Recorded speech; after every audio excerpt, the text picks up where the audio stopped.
Montana Territory, autumn of 1873. The wind came down from the Bitterroot Mountains like it was angry at everything still standing.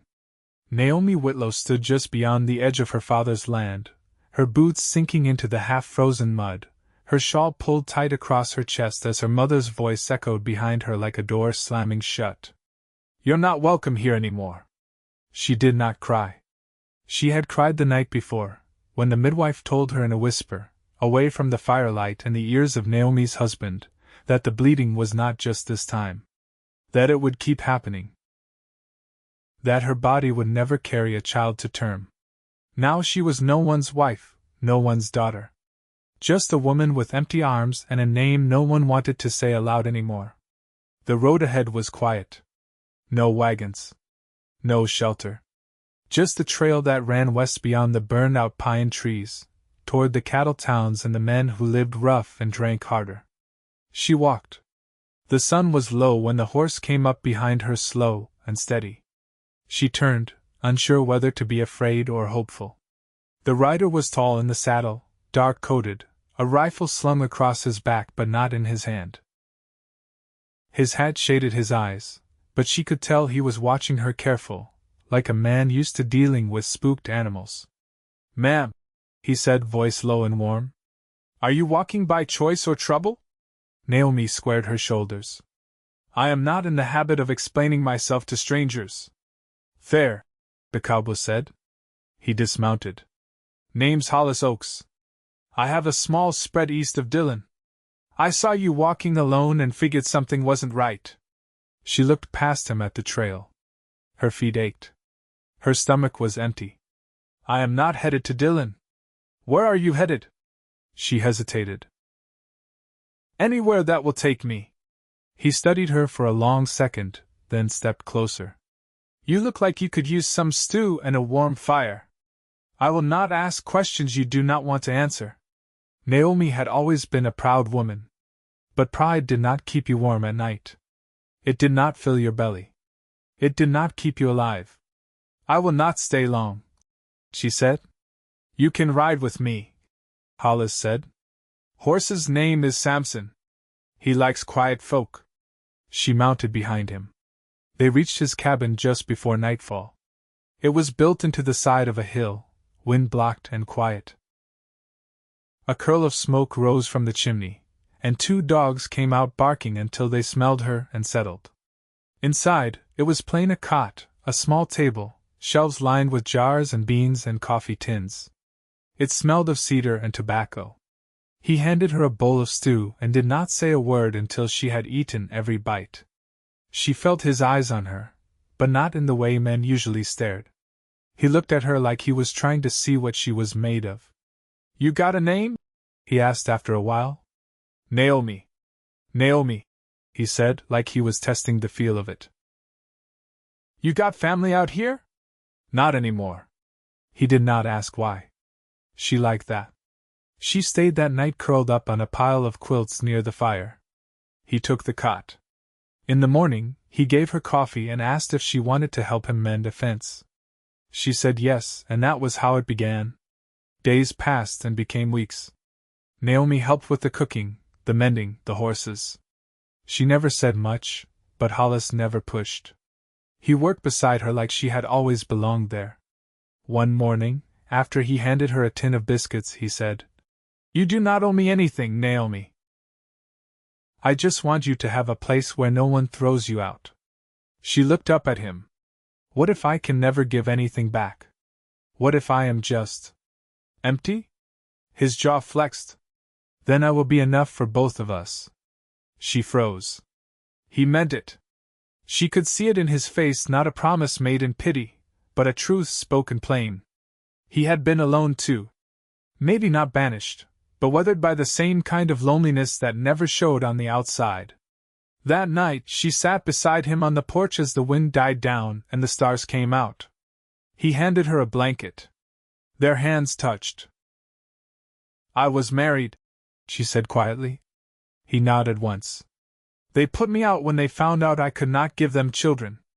His voice was soft. "Then they lost more than they know." She turned to him, her throat tight. I did not think anyone would want someone like me. Hollis looked at her, his eyes steady. Then let me want you. She leaned in just enough that their shoulders touched. His hand found hers, rough and warm, and held it like it was something precious. She did not pull away.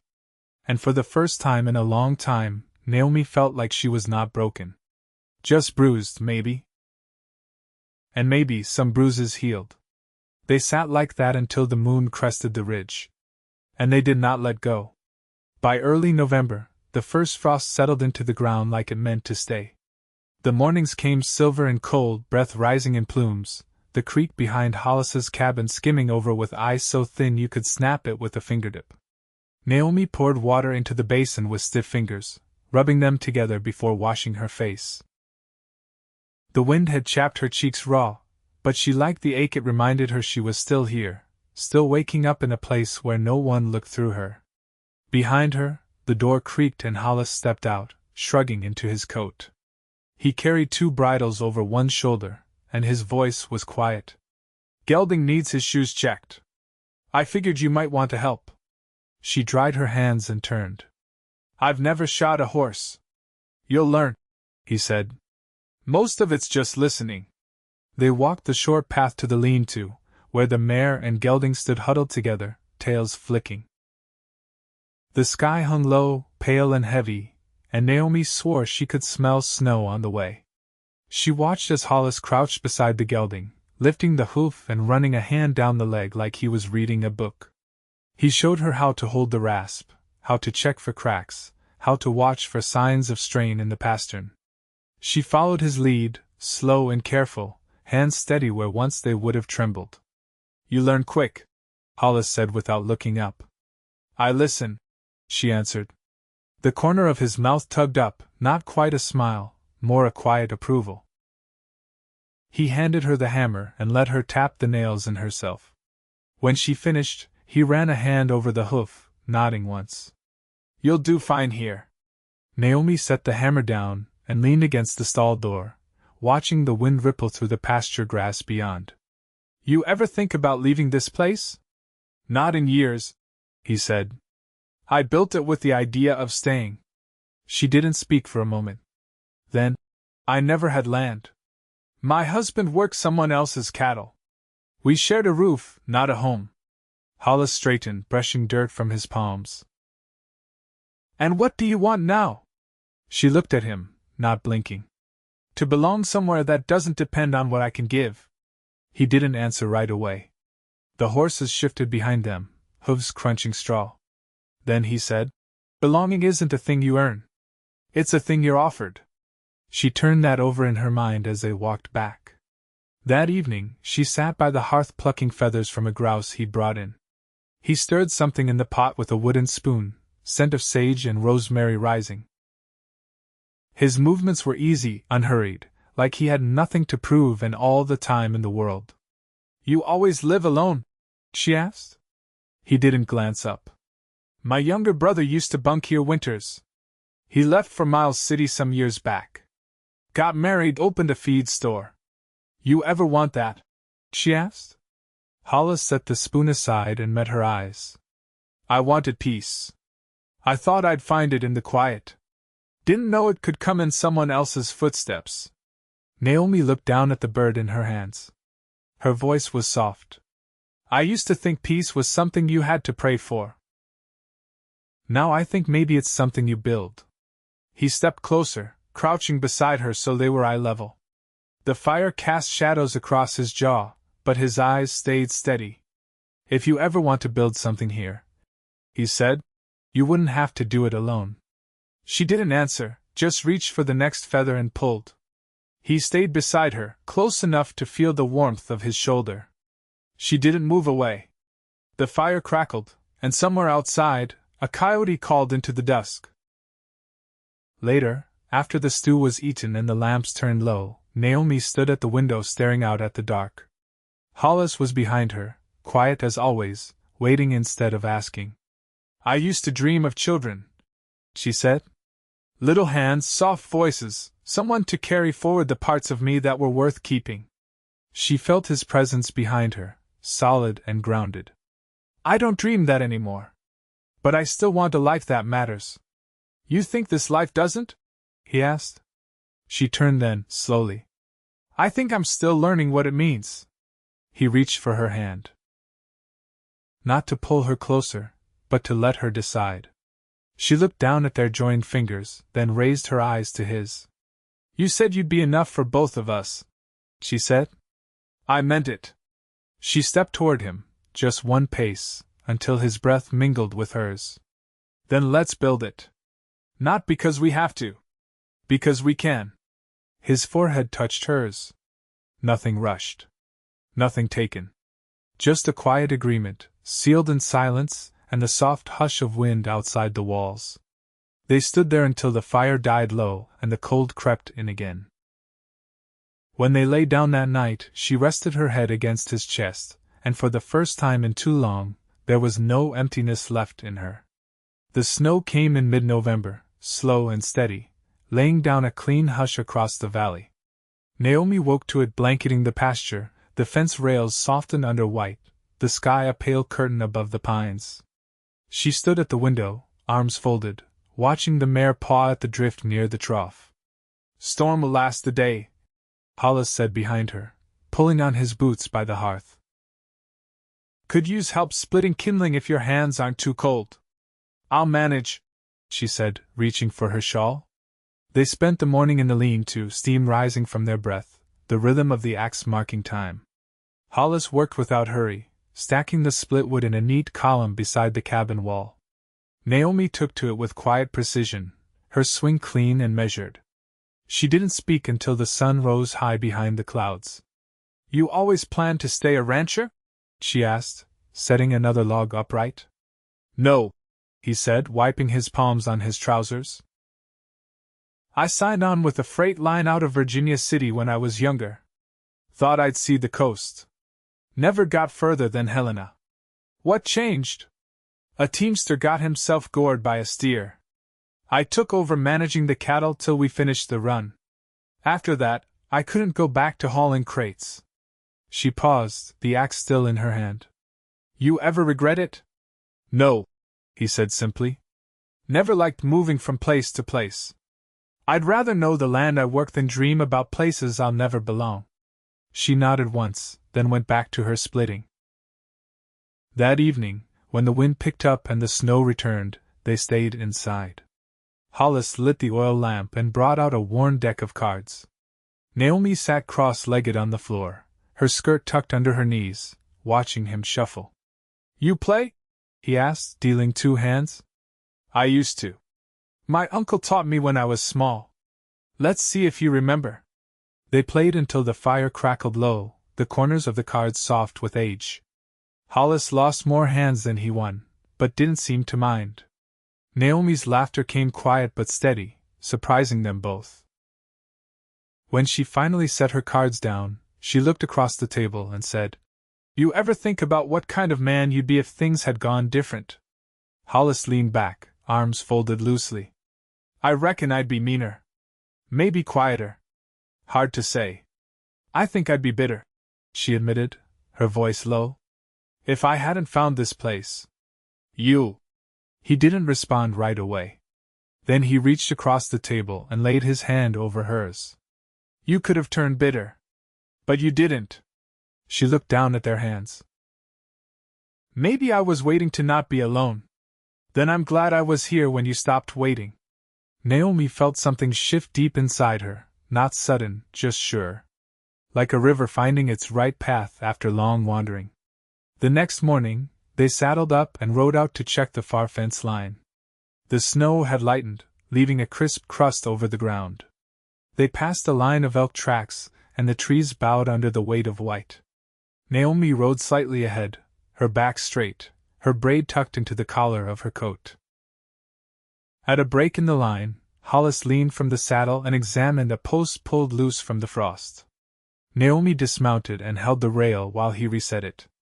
You ever think about marrying again? She asked, steadying the wood. He didn't look up. I've thought about it. What stopped you?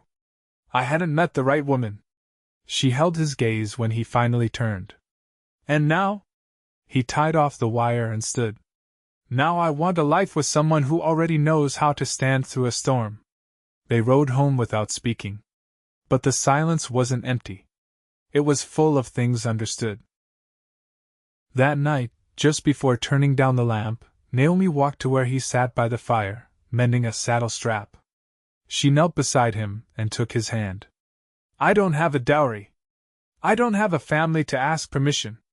But if you meant what you said, he set the leather aside and pulled her close so her head rested beneath his chin. I meant every word. She closed her eyes and let the stillness settle around them. The wind brushed softly against the walls, and for the first time in her life, the quiet did not feel like punishment. It felt like home. December arrived quiet, the kind of cold that made a man's breath freeze on his collar and horses steam like kettles. The cabin stood firm under its weight, smoke curling from the chimney, the woodpile stacked high from weeks of shared labor. Naomi woke each morning before first light, pulling on wool stockings Hollis had traded for in town, and began the day with coffee boiled over the coals. They hadn't spoken yet of a wedding, but something had settled between them, an understanding as solid as the beams over their heads. She didn't wear a ring, but she wore his name in how she moved through his home like it was her own. One morning, as the sun broke over the frosted hills, Hollis stepped in from the barn, brushing snow from his shoulders. He set a wrapped parcel on the table, his eyes darker than usual. I made a trade with a man passing through from Banished, he said. Naomi wiped her hands on a cloth and untied the string. Inside was a worn ledger and a brass locket. The chain nodded. She looked up slowly. Wasn't much, just a pelt and some flour, he added. Said it came from a settlement house. Leftover things. She picked up the locket, heavier than it looked, and worked the clasp open. Inside, the glass was cracked, but behind it was an old daguerreotype of a woman with a solemn mouth and steady eyes. She looks like my mother, Naomi said. Hollis leaned against the doorframe.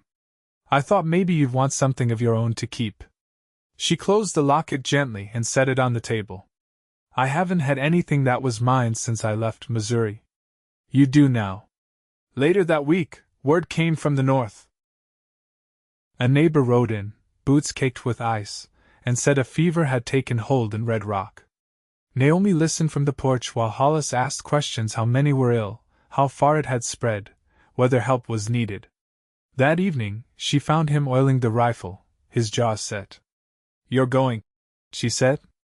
They've got children sick. No one else near enough to help. She stepped inside and took down her shawl. Then I'm going with you. He looked up sharply. Naomi. I can read. I can boil linens. I can carry water and speak plain. That town won't turn me away, and you'll get farther with someone who knows how to keep a fire going when the wind's up. He didn't argue again. They left the next morning, carrying dried meat, blankets, and a sack of apples from the root cellar. The trail was rutted and frozen, and the wind cut straight through their coats. By the time they reached Red Rock, Naomi's cheeks burned with cold, and her fingers ached in her gloves. The town was smaller than she remembered. Smoke hung low from chimneys, and the church bell had been silenced. A woman met them near the boarding house, her face pinched with worry. They're in the back rooms, she told them. Mostly little ones. Fever came fast. Inside, the heat was stifling and smelled of vinegar and sweat. Naomi set to work without waiting, washing hands, changing cloths, cooling foreheads with rags. Hollis chopped wood and hauled water barrel after barrel, his shoulders tense from the weight. That night, Naomi sat beside a girl no older than 6, brushing the child's damp hair back from her brow. The girl blinked slowly, fever glazed. Is he your husband? She asked, voice hoarse. Naomi glanced toward the hall where Hollis was carrying in another load of kindling. He will be. Does he love you? She smoothed the blanket over the girl's chest. Yes. Quietly, but all the way through. The girl nodded, as if that made sense, and fell back into sleep. It took 4 days before the worst of it passed. Naomi and Hollis slept in shifts, 8 standing up, and spoke only when needed. When the fever broke and the children began to stir with hunger, the whole town began to breathe again. Before they left, the woman from the boarding house pressed a small paper packet into Naomi's hand. "Not much," she said, eyes damp. "Just herbs and a few sugar cubes. But you stayed." Naomi didn't reply. She only closed her fingers around it and nodded. The ride home was slow, the horses tired, their own limbs sore from labor. But the sun was out, and the world looked sharper for the work they'd done. When they reached the cabin, Naomi stepped down stiffly and turned to Hollis before he could unbuckle the saddle. "Marry me." He paused, one hand on the strap. "I want to build something that won't be taken," she said. "I want my name beside yours on the ledger. I want to be the one who waits when you go. And I want to be the one beside you when you stay." He stepped close, snow crackling under his boots. "Yes," he said. "Tomorrow, if you want." She nodded once. "Tomorrow." Inside, the fire waited, and the walls held fast. They went in together. The morning sky was clear, brittle with cold, and the snow creaked underfoot as Naomi stepped outside.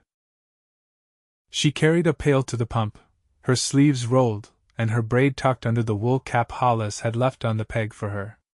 The sun hadn't yet lifted past the trees, but the light was clean, the kind that made the mountains seem close enough to touch. Inside the cabin, Hollis was kneeling by the hearth, brushing ash from the stones with careful strokes.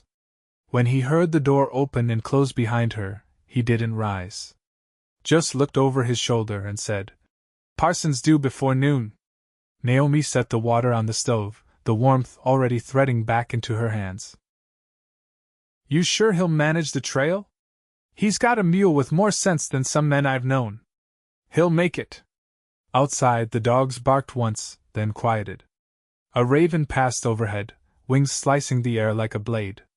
Naomi stood by the table, unwrapping the small parcel she hadn't opened since Red Rock. Inside was a linen packet of dried mint, 2 sugar cubes wrapped in wax paper, and a strip of red ribbon. She ran her finger along the ribbon's edge, then folded it carefully and slipped it into the pocket of her dress. She didn't have a dress meant for marrying, nor shoes finer than the scuffed pair she wore each day, but there was no one to impress. Just Hollis. And he already knew every inch of her as she was. By the time the parson arrived, the sun had moved high enough to warm the porch railings. He was a thin man with a gray beard and a voice like gravel, and he carried his Bible tucked under one arm, wrapped in a cloth to keep the pages dry. They stood by the stove, Naomi and Hollis, hands clasped.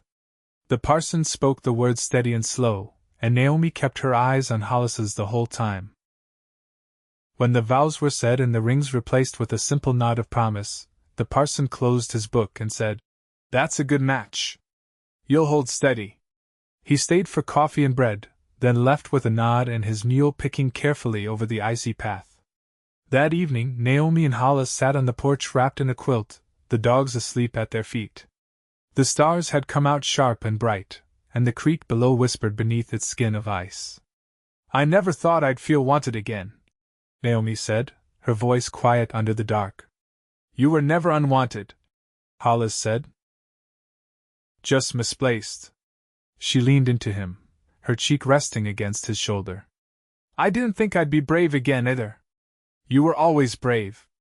You walked into the wind with no promise of shelter. That's more courage than most ever show." They sat like that until the cold pressed them back inside, where the fire glowed soft and the lamplight warmed the walls. Naomi pulled down the ledger from the shelf, the one Hollis had kept since he first fenced the land, sparse with names and dates, and the occasional note in the margin. She opened to a blank page and picked up the pencil. In slow, careful strokes, she wrote her name beside his. Their home grew in quiet ways. Hollis cleared more land the next spring, and Naomi planted a garden behind the cabin, rows of beans and squash and early lettuce. She took the ribbon from her pocket and tied it to a nail above the window, where it caught the breeze on warm days. Neighbors came and went. Some for supplies, others for help fixing a broken axle or borrowing a sow for breeding. Naomi kept a pot of stew simmering when she could, and Hollis always had time for a conversation, even when his hands were full of work. In August, a letter arrived from Miles City.